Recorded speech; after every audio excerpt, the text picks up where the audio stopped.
जिंदगी और मौत का फासला सिर्फ 70 सेकंड का था। 11वीं मंजिल से ग्राउंड फ्लोर तक का। रोहन ने अपनी नई नौकरी की पहली सुबह ईस्ट ब्लॉक के लिफ्ट में कदम रखते हुए ये बात नहीं सोची थी, लेकिन अब 2 हफ्ते बाद ये विचार उसके दिमाग में एक जहरीले सांप की तरह कुंडली मारकर बैठ गया था। ओबेरॉय बिल्डिंग की ये लिफ्ट कोई साधारण लिफ्ट नहीं थी। ये एक कब्रगाह थी जो क्रोम और शीशे में सजी हुई थी। सब कुछ पहले दिन से ही शुरू हो गया था। जैसे ही लिफ्ट के दरवाजे बंद हुए, झटके से बत्ती बुझ गई और एक तीखी धात्विक बंद हवा में तैर गई। रोहन ने सोचा शायद कोई शॉर्ट सर्किट है, पर जब बत्ती वापस आई तो शीशे में उसकी परछाई के पीछे एक और शक्ल झलकी। पीली डरी हुई आंखें और खुला हुआ मुंह जैसे चीख रहा हो। पलक झपकते ही वो गायब हो गई। उस दिन के बाद से अजीबोगरीब घटनाओं का सिलसिला शुरू हो गया था। लिफ्ट अक्सर बिना किसी वजह से चौथी मंजिल पर रुक जाती। दरवाज़ा खुलता पर सामने कोई नहीं होता, बस एक सन्नाटा और ठंडी हवा का एक झोंका होता था। एक बार तो रोहन ने साफ सुना, जैसे कोई बच्चा रो रहा हो। आवाज़ बिल्कुल पास से आ रही थी, पर लिफ्ट में वो अकेला था। लेकिन आज का दिन सबसे अलग था। शाम के 6:30 बजे थे। ऑफिस खाली हो चुका था। बारिश हो रही थी और बिजली कड़कने से बिल्डिंग की बत्तियां कभी कभार फ्लिकर कर रही थी। रोहन आखिरी काम निपटाकर लिफ्ट की ओर बढ़ा। उसने बटन दबाया। लिफ्ट आई और उसके अंदर का लाइट फ्लिकर करता रहा, जैसे कोई दम तोड़ रहा हो। वो अंदर गया। दरवाजे बंद हुए। लिफ्ट नीचे उतरनी शुरू हुई। 10, 9, 8। तभी अचानक एक जोरदार झटका लगा, जैसे लिफ्ट किसी चीज से टकरा गई हो। चीखने जैसी आवाज आई, दांतों के रगड़ने की। लिफ्ट ठहर गई। बत्ती पूरी तरह बुझ गई। रोहन का दिल धक से रह गया। अंधेरा इतना घना था कि उससे अपनी हाथ की हथेली भी नहीं दिख रही थी।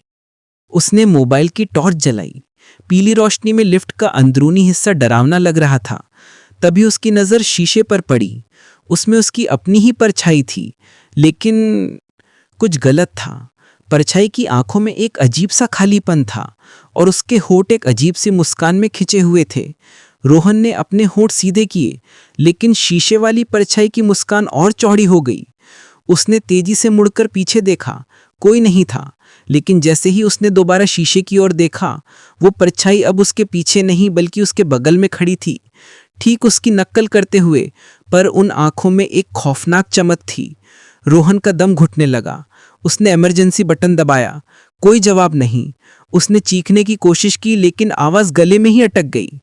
तभी लिफ्ट में एक और लाइट जली, लाल और बेहोश सी। उस लाल रोशनी में शीशे पर कुछ शब्द उभरने लगे, जैसे कोई उंगली से लिख रहा हो। खून जैसे लाल शब्द। Welcome back Rohan. रोहन की सांसें तेज हो गई। ये लिफ्ट उसे जानती थी। लिफ्ट अचानक से फिर से चल पड़ी, लेकिन नीचे नहीं, ऊपर की ओर। एक झटके के साथ वो चौथी मंजिल पर रुकी। दरवाज़ा खुला। बाहर पूरी तरह अंधेरा था। रोहन ने बाहर झांका। कोई नहीं था। वो वापस लिफ्ट में आना चाहता था, लेकिन तभी उसके मोबाइल की बैटरी खत्म हो गई। लाल लाइट भी बुझ गई। वो पूरी तरह अंधेरे में घिर गया। तभी उससे एक आवाज़ सुनाई दी, पैरों के घिसटने की आवाज़, धीमी, भारी, और वो लगातार नज़दीक आ रही थी। उसने तेजी से लिफ्ट का डोर क्लोज बटन दबाया। कुछ नहीं हुआ। घिसटने की आवाज़ और करीब आ गई। अब उसे भारी सांसें भी सुनाई दे रही थी। उसने महसूस किया कोई चीज़ उसके बगल में खड़ी है। उसने हाथ बढ़ाया और एक ठंडी नम मांसपेशी को छू लिया। उसने चीखने की कोशिश की, लेकिन एक बर्फीली एड़ी उसके गले पर आ धमकी, उससे लिफ्ट में वापस धकेलते हुए। दरवाजे बंद हो गए। लिफ्ट फिर से नीचे उतरने लगी। अंदर की सफ़ेद लाइट वापस आ गई थी, लेकिन अब वो एक अजीब सी बैंगनी रोशनी में नहा रही थी। और रोहन अब लिफ्ट में अकेला नहीं था। 3 और लोग थे। एक बूढ़ा चपरासी जिसकी गर्दन एक अजीब कोण पर मुड़ी हुई थी, एक युवती जिसके सफ़ेद ब्लाउज पर लाल रंग का एक बड़ा दाग फैला हुआ था, और एक छोटा लड़का जो कोने में बैठा और रो रहा था। वही आवाज़ जो रोहन अक्सर सुनता था। सबकी आंखें खाली और शांत थी। सब सीधे रोहन की तरफ देख रहे थे। लिफ्ट ग्राउंड फ्लोर पर पहुंची। दरवाजे खुले। बाहर का रिसेप्शन एरिया उज्ज्वला और सुरक्षित दिख रहा था। रोहन ने बाहर भागने की कोशिश की, लेकिन उसके पैर जमीन से चिपक गए थे। वो हिल नहीं सकता था। बूढ़े चपरासी ने अपना सिर एक तरफ झटका, गर्दन की हड्डी के चटकने की आवाज आई। उसने धीरे से कहा, तुम भी अब हम में से एक हो। युवती ने अपने ब्लाउज पर खून के दाग की ओर इशारा करते हुए कहा, यहां से कोई जिंदा नहीं जाता, केवल जुड़ता है। लिफ्ट के दरवाजे एक बार फिर बंद होने लगे।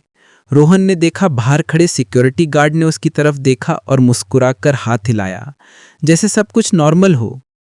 अगली सुबह रोहन का शरीर नहीं मिला। लिफ्ट बिल्कुल साफ सुथरी थी, सिवाय एक चीज के। शीशे पर एक ताजे लाल रंग के हाथ के निशान के नीचे खून से लिखा हुआ एक नाम, रोहन। और अब जब भी कोई नया कर्मचारी देर शाम अकेले उस लिफ्ट में सफर करता है, लिफ्ट चौथी मंजिल पर रुकती है, दरवाजा खुलता है और बाहर के अंधेरे से एक पीली, डरी हुई आंखों वाला शख्स अंदर झांककर पूछता है, क्या आप रोहन को जानते हैं? क्योंकि ओबेरॉय बिल्डिंग के लिफ्ट कभी भूखी नहीं सोती, वो बस इंतजार करती है अपने अगले साथी का।